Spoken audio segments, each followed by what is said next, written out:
Hey, happy, beautiful, amazing day. Dr. Bob Rakowski here, truth speaker and truth seeker. Let's talk about this SARS-CoV update, which seems to be more and more and more every day about health freedom.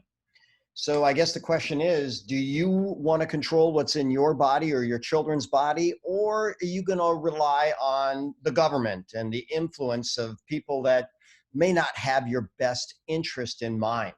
Should we inject newborns moments after birth, even though there's documented evidence of increased spending for special education?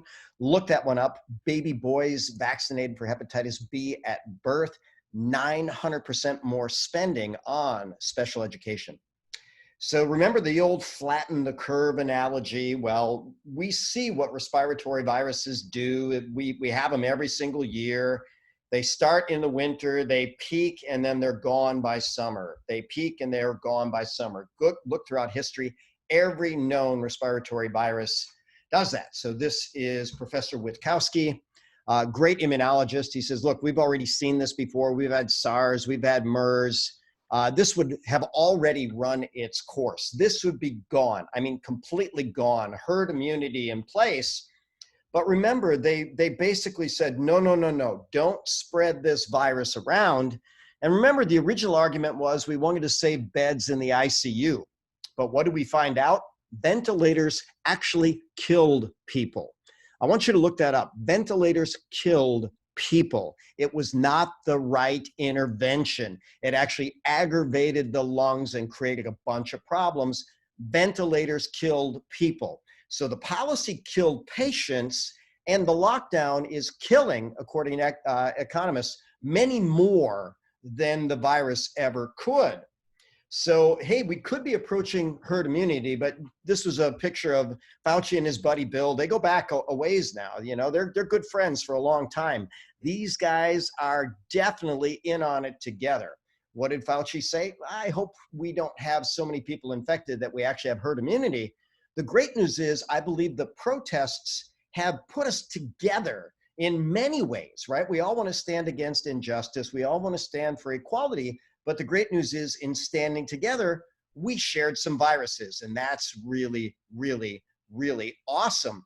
So we should stand together and either be for, my body, my choice, or my body, Bill's choice, right? So all lives matter. All lives matter. All lives matter. So someone called me and said, Bob, what the heck is going on in Texas? Well, let's look. So Texas has had a spike in diagnoses, right? These are new cases. Well, we're doing more testing. We had a lot of people get together in groups, right? That's great. Peaceful protests. We're all for that.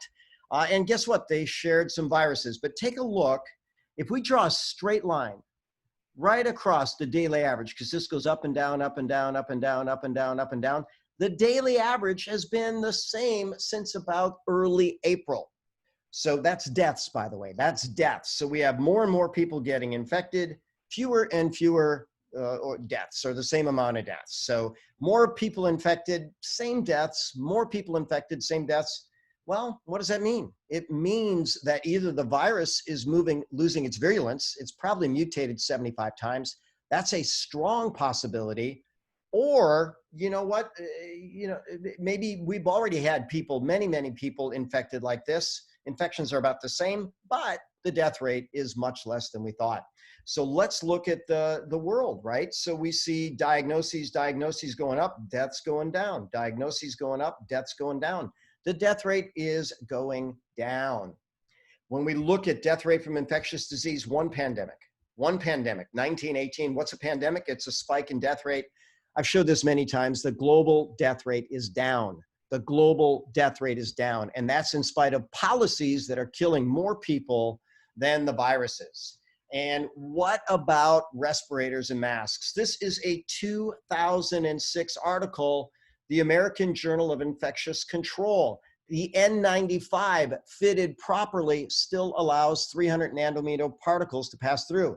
That didn't work for MERS. It didn't work for SARS-1. It doesn't work for SARS-2. So why are we compromising people's breathing? Why are we instilling fear? Why are we trying to convince healthy people that they're at risk? Why are we working against herd immunity? Well, why are we working against herd immunity? Well, Fauci doesn't want herd immunity. Keep your social distancing, be afraid of your neighbor, then we won't have herd immunity, but we're almost there. We're almost there. 14 well-studied studies show that these masks don't work. Look it up by Danae Rancourt, PhD, super sharp scientist. If you're in the bottom 10%, maybe stay home. This is going to pass, right? We're closer to herd immunity. Thank God for the protests. It brings us closer to herd immunity. Crime, money, power, drugs, they're all linked. I'll say it again. It's common knowledge. Crime, money, power, drugs, plenty of all the above in this. We don't hear about health in this. Shouldn't we have been teaching the country to get healthy? And how about this one? Common sense is like deodorant. Those that need it the most don't use it. So your body, your choice. I'm Dr. Bob Rakowski, absolutely knowing that we can all be happy, healthy, and successful.